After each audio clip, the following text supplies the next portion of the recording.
ये मूवी अपने 80% run time तक बहुत straight forward possession horror movie थी। उसके बाद एंडिंग हुई और दिमाग की धज्जियां उड़ा दी। एक जिज्ञासा से भरे आदमी की तरह मैंने इंटरनेट में भी इसके एक्सप्लेनेशन देखे, लेकिन किसी भी थ्योरी से मैं सेटिस्फाइड नहीं था।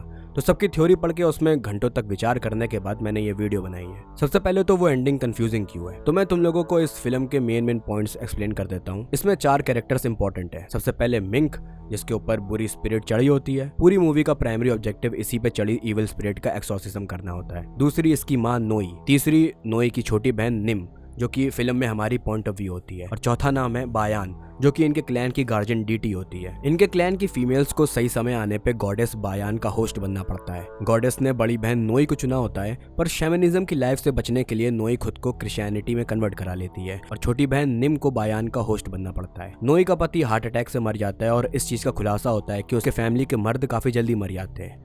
नोई का पति भी मर गया, उसके बेटे का एक्सीडेंट हो गया था और उनके बाप ने सुसाइड कर लिया होता है। धीमे धीमे नोई की बेटी मिंक में पोजेशन के लक्षण दिखने लगते हैं।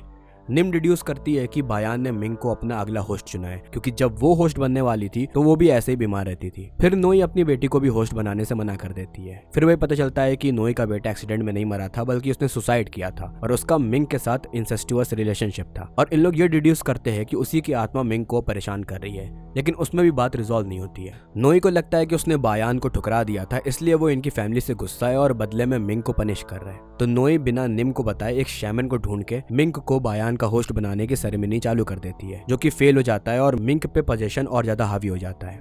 इन्हें फिर पता चलता है कि मिंग के दादा हरामी थे और उनके कारण काफी लोगों की जान गई थी। तो वही बुरी आत्माओं ने ही मिंग को पोजेस किया है। अब भाई एक्सॉर्सिज्म के लिए बात चलती है। एक्सॉर्सिज्म होने के एक दिन पहले ही निम अपने पलंग में ही सोते सोते मर जाती है। अब हम लोग आ चुके हैं एंडिंग के एक्सॉर्सिज्म में। क्रिया ऐसी होती है कि नोई को एक कपड़े से ढक के एक्सॉर्सिज्म के प्लेस में ले जाते हैं, जिससे स्पिरिट्स को लगे कि यही मिंग है, और जैसे ही वो नोई को पोजेस करने आए, शैमन उन्हें ट्रैप कर लेगा।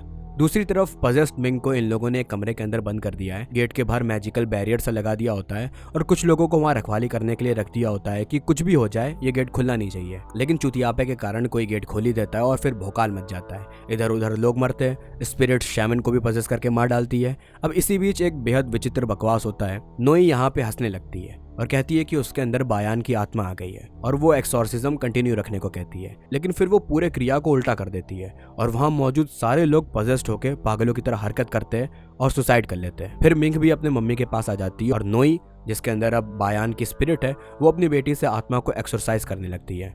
फिर मिंग उसे प्यार से मम्मी बुला के डिस्ट्रैक्ट कर देती है और एक्सॉर्सिज्म फेल हो जाता है। आखिर में वो अपनी माँ का दहन कर देती है। तो वही समरी खत्म है। अब फन पार्ट में आते हैं एनालिसिस में। कंफ्यूजन सबसे बड़ी यहाँ ये थी कि नोई के अंदर बायान की आत्मा आना, उसका ये सारे लोगों को मारना और लास्ट में मिंग के अंदर से इविल स्पिरिट को एक्सरसाइज करना, ये एक्शंस एक दूसरे से कॉन्ट्राडिक्ट करते हैं। तो चलो एक एक करके चीजों का सेंस बनाते हैं। सबसे पहले मान लेते हैं इसके अंदर बायान की आत्मा सच में आ गई थी, तो बाद के दोनों एक्शंस का कैसे सेंस बनेगा। दूसरे एक्शन का सेंस देखो बन जाएगा कि बायान है तो वो उसकी बेटी से इविल स्पिरिट को एक्सरसाइज करने की कोशिश करेगी, लेकिन गॉडेस लोगों को मार रही है, वो अजीब बात होगी। लेकिन यहाँ ये सेंस बना सकते हैं कि बायान को ताकत लेने के लिए सेक्रीफाइस करना पड़ता होगा। तो भाई इसमें ये थ्योरी बन रही है कि बायान नोई के अंदर आई, उसने देखा वो कमजोर है, उसने लोगों को शहीद करके अपनी ताकत बढ़ाई, फिर लास्ट में एक्सॉर्सिज्म करा, लेकिन तब भी उसकी शक्ति कमजोर पड़ गई और मिंग ने भी उसे मम्मी बोल के डिस्ट्रैक्ट कर दिया।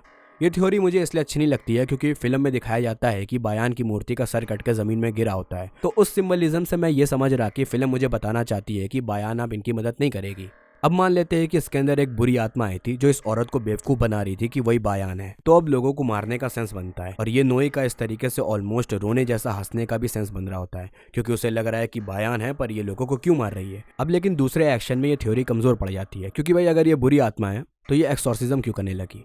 तो यहाँ ये थ्योरी बनती है कि नोई पे चढ़ी ये आत्मा भी अपनी ताकत चेक कर रही थी मिंग पे चढ़ी आत्मा को एक्सरसाइज करने का ट्राई करके, पर वही चीज हो जाती है कि मिंग की आत्मा ने मम्मी बोल दिया और उतने समय के लिए उसकी मम्मी का सेल्फ सरफेस कर गया और एक्सॉर्सिज्म फेल हो गया। एक चीज ये तो पक्की है कि मिंग के अंदर की स्पिरिट को सच में एक्सरसाइज किया जा रहा था, तभी उस स्पिरिट को मम्मी बोल के डिस्ट्रैक्ट करने की जरूरत पड़ी। तो वो सारी थ्योरी सबसे पहले कट हो जाएगी कि अगर नोई के अंदर बुरी आत्मा आई थी तो वो मिंग से स्पिरिट को एक्सरसाइज करने की जगह उसे पावरफुल कर रही थी, यानी कि वो आत्मा मिंग की स्पिरिट की मदद कर रही थी। तो ये पॉइंट बिल्कुल गलत प्रूफ होगी। इसलिए सिर्फ दो केसेस ही रहते हैं कि बायान उसके अंदर आई थी और असफल हुई, या फिर दूसरी इविल स्पिरिट आई थी और वो भी असफल हुई। लेकिन वियर्ड बात यह है कि दूसरी इविल स्पिरिट को एक्सॉर्सिज्म करने का मंत्र कैसे मालूम है। बायान बन के बुद्धू बनाना समझ समझ आता है, लेकिन पूरा पूरा मंत्र पता हो और एक इविल स्पिरिट दूसरे इविल स्पिरिट को एक्सरसाइज करे दे रही है, ये थोड़ा फार फेस्ट आइडिया हो गया। इसलिए दोनों थ्योरीज अभी भी फीकी फीकी सी है। तो भाई मैं ये थ्योरी देता हूँ कि बायान हरामी थी। तो कुछ ऐसा हुआ, नोई ने जब बायान का होस्ट बनने से इनकार कर दिया और अपना रिलीजन छोड़ के क्रिश्चियन बन गई, तो बायान गुस्सा आ गई। उसने एक इविल स्पिरिट के साथ समझौता कर लिया कि वो मिंग को पजेस कर ले और दोनों ने ये प्लान फॉर्म कर लिया जो पूरे फिल्म में हुआ था। एंड में बायान सच में नोई के अंदर घुसी थी और फिर उसने बाकी लोगों को भी मार डाला।